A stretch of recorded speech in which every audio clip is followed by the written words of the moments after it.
Hi guys, welcome to my YouTube channel. I think this is like my first, no, this is like my second video, but welcome. I'm just sharing my journey as a Yardie, which otherwise known as a Jamaican, but just sharing my journey how as an immigrant, how I'm navigating this whole real estate space.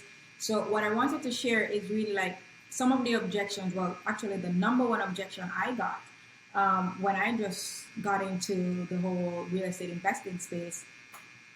And I think so a little story, before I got getting into real estate, of course, I think everyone just goes by bigger pockets. So we were like researching and all that stuff. And in researching, we found out, okay, we have to do this thing to get our first investment property. We have to do it the traditional way, right? So we started our research and we started talking to loan officers just to see, okay, if we need to get a loan, how much are we going to be qualified for, what the down payment is, the regular stuff and all those things. And I think one of the hiccup was, okay, so they always said ask generic question, like what is your credit score? How much money are you making per year? And I would tell them that, and they'll be like, okay, perfect, this is amazing. And they would also like pay stubs, and I would give them that, and I'm like, all right, fantastic, you look really good on paper. So that's perfect. So a few companies, like mortgage companies, they would run my credit, and on the application too, it would ask like, are you a U.S. citizen? And of course, I cannot lie, so I would always put no. That is always the deal breaker.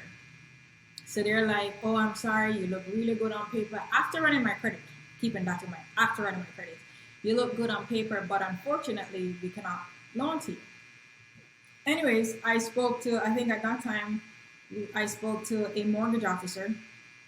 I think that loan officer was somewhere in Florida, I think. And I was telling him what the situation was, and thanks to that loan officer, he said, you know what?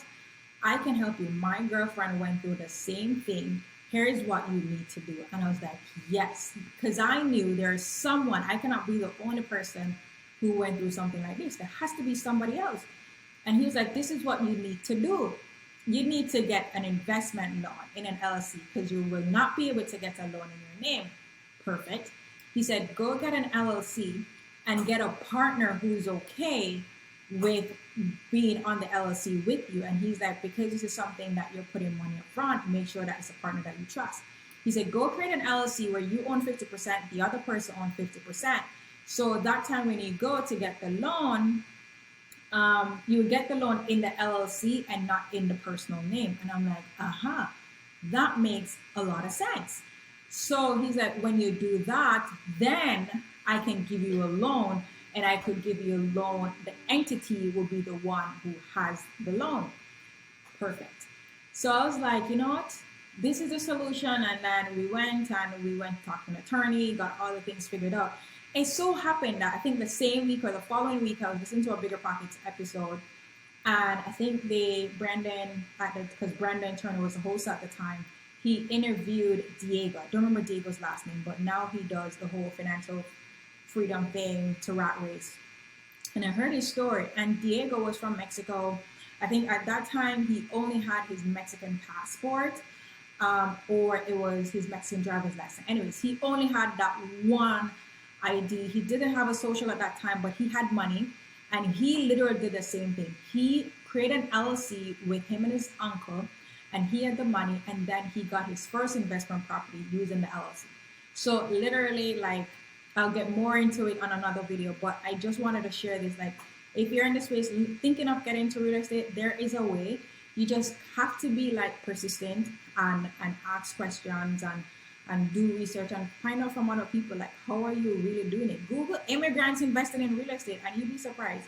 A ton of different ways will pop up. So let me know what you guys think. If you have questions, comment below, like this video, and don't forget to subscribe.